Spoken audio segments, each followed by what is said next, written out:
পবিত্র কালামুল্লাহ মাজিদে সব মিলে সূরা কয়টা বলেন তো? কয়টা? এর মধ্যে সবচেয়ে বড় সূরার নাম কি? কি নাম?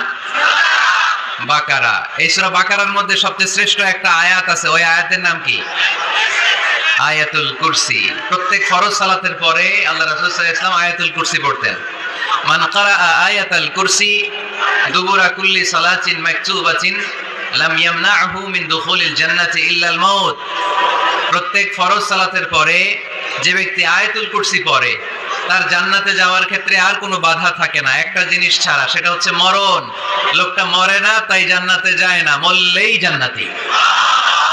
এটা পড়েন আপনারা? পড়েন না কারা কারা দেখি? আপনারা পড়েন না, কাল থেকে পড়বেন ইনশাআল্লাহ। পড়েন।